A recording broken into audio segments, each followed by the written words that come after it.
종교 사상 중에 인생 각자 및 인류 전체의 종말과 그리고 이에 더해서 내세 문제만큼 예민하고 보편한 관심을 일으키는 것은 없을 것입니다. 그 가운데서도 성경과 역사는 모든 인생이 내세에 대하여 본능적으로 열망을 갖고 있다는 사실을 명확하게 보여주고 있습니다. 그러므로 인생이 죽음을 맞이함으로 갖게 되는 종말인데, 이 임종 후에 오는 내세 사상은 우리 기독교만의 독특한 무엇이 아니라 만세와 만대의 만국과 그리고 만족 가운데서 발견되고 그들의 철학과 종교에서 특별하게 다루어지고 있습니다. 그러나 철학상의 이 내세 사상이나 타 종교에서의 내세와는 문제 제기와 의구심만 가지고 있을 뿐 신봉할 만한 진리가 없고, 어쩌다가 막연하게 내놓은 답변에 있어서도 무지하고 확실하지도 않고 대체로 허구적입니다. 어쩌면 이건 당연한 일이지요. 조물주 하나님께서는 우리 하나님을 모르고 하나님을 믿지 않는, 그렇게 불신앙적으로 살아가는 그들이 어떻게 이런 심오한 진리를 알 수 있겠는가? 이 점을 우리는 확실하게 가늠할 수가 있습니다.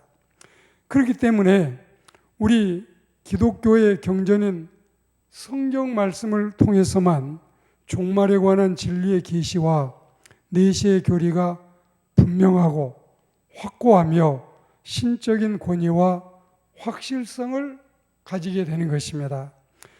이번 종말론에 대해서 두 주일에 걸쳐서 말씀을 듣고자 하는데, 오늘은 인생 개인의 종말에 관해 듣고, 다음 주에는 우주적인 역사적인 인류 종말에 대한 하나님의 말씀을 듣고자 합니다.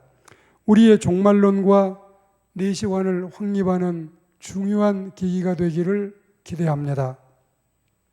자, 우리 인생 각자 개인의 종말은 죽음이지요.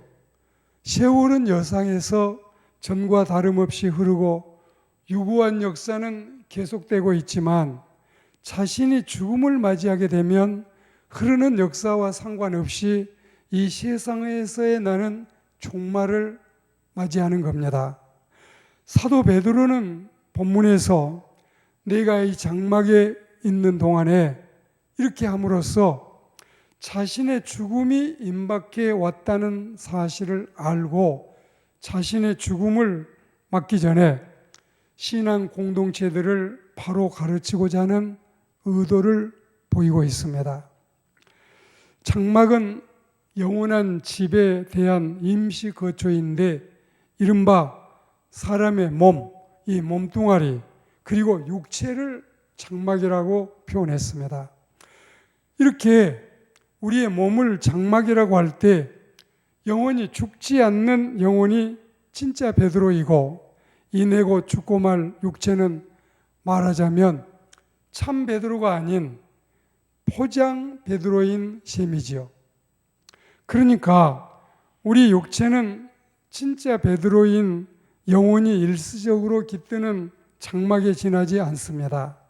그리고 하나님의 영감을 받아 우리 신앙인들에게 진리의 말씀을 전해주고 있는 베드로는 자신이 이 장막을 벗어날 때가 임박한 줄 알미라고 죽음을 예견하면서 세상을 떠남을 하늘을 향한 새로운 출발로 보고 있습니다.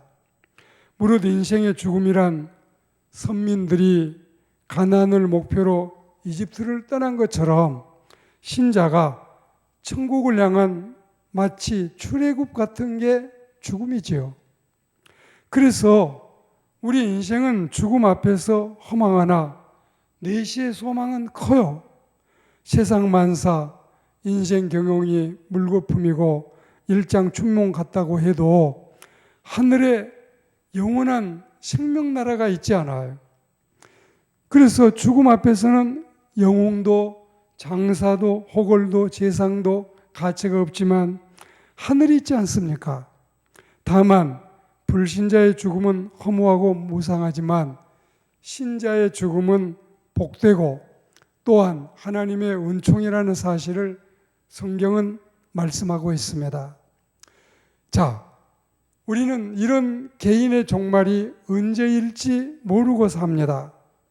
먼저 사도로 부름을 받았던 베드로나 그 후 주님과 교회와 신자들을 박해하다가 나중에 부름받은 바울 역시 신실하게 숭고하게 죽음을 준비하던 모델들인데 그들은 다가올 죽음을 예견하고 준비하는 자신은 흐트리지 아니하였지만 자신들의 임종에 대해서 일자를 정해서 내가 어느 날 죽음을 맞이할 것이다.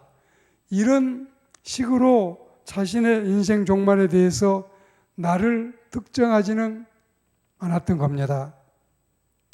인생은 나고 죽음이 하나님의 작정과 섭리에 따라 예정된 시간표대로 오고 갈 뿐이지 우리가 이 연로하다고 속히 떠날 것도 아니고 연소하다고 꼭 오래 머물 것만도 아니라 설령 병을 얻었다고 조사할 것도 아니고 건강하다고 장수할 것도 물론 아닙니다.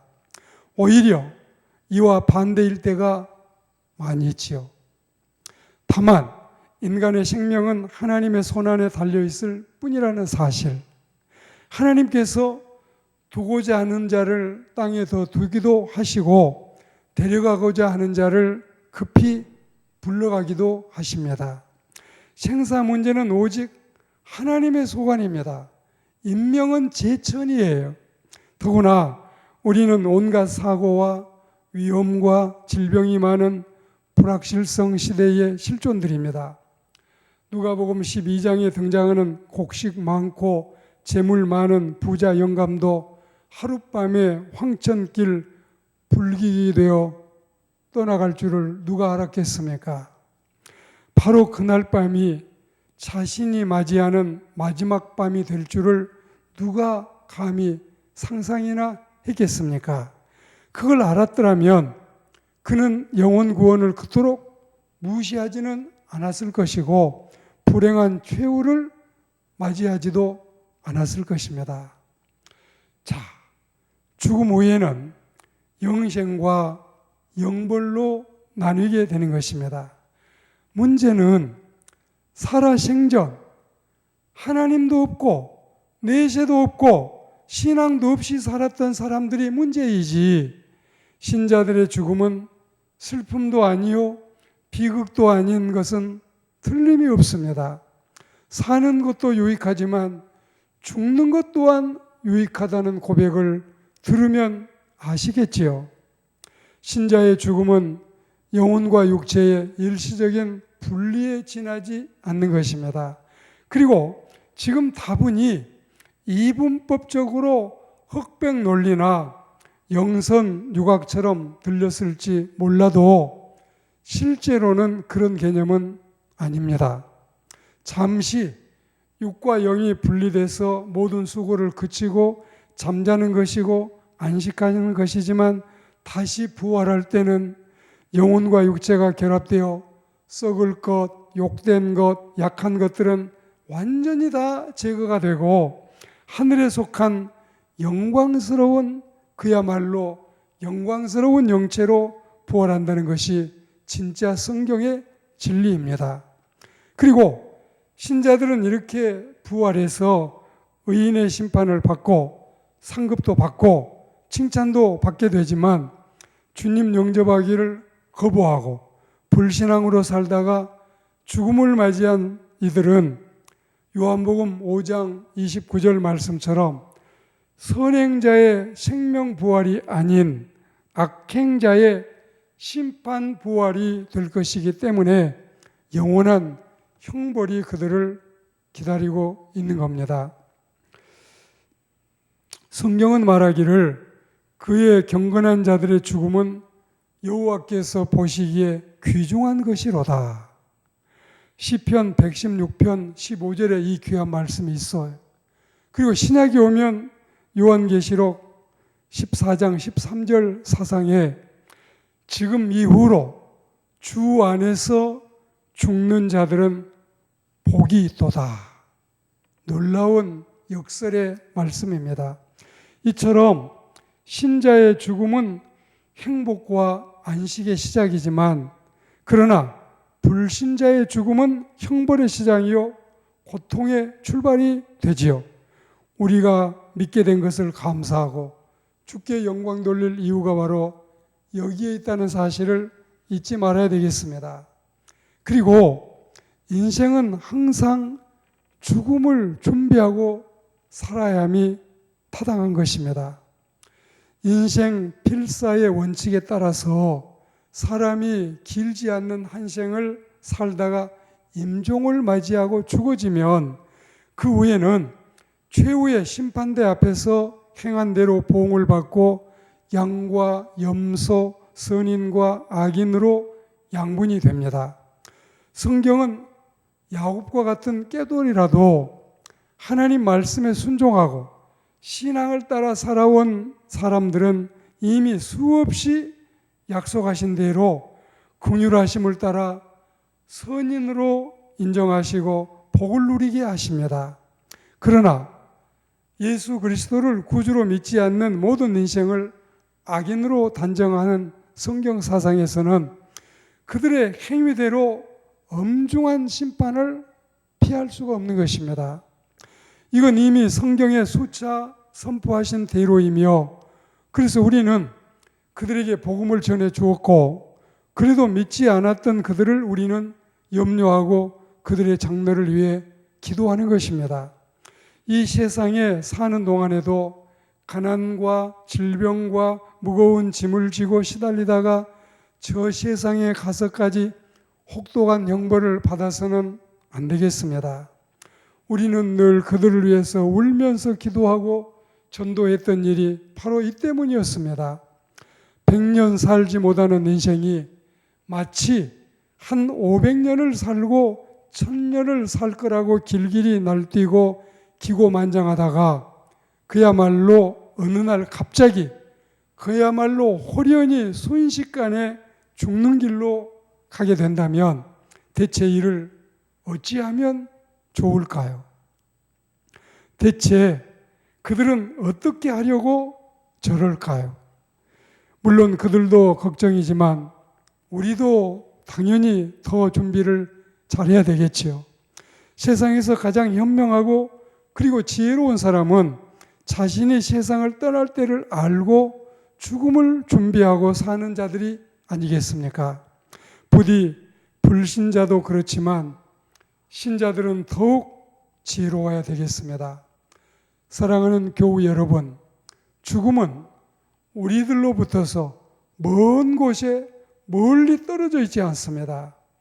항상 우리 곁에 가까이 와 있고 나와 나란히 언제나 함께 앉아 있습니다.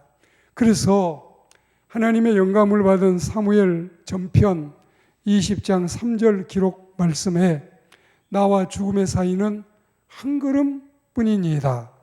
이 말씀을 우리가 기억해야 되겠습니다.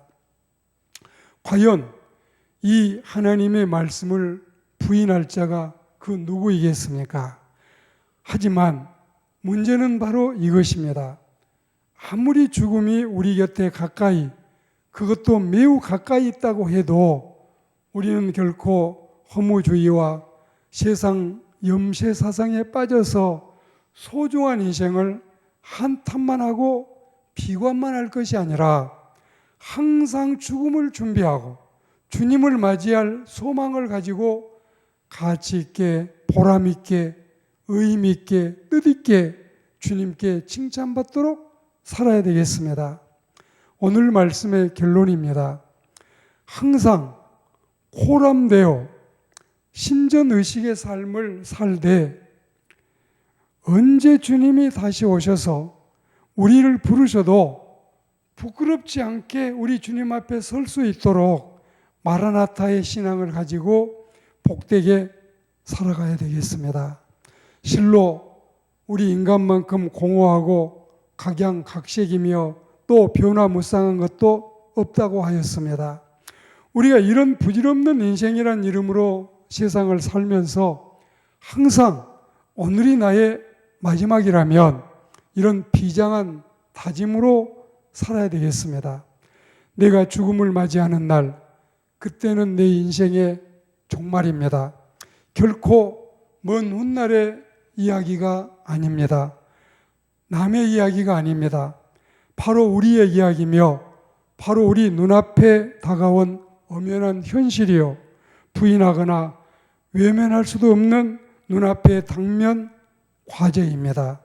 부디 당부하오니 후회나 미련 없이 주님을 맞이할 수 있도록 죽음을 준비하는 신실한 그리스도인들이 되기를 주의 이름으로 권면합니다.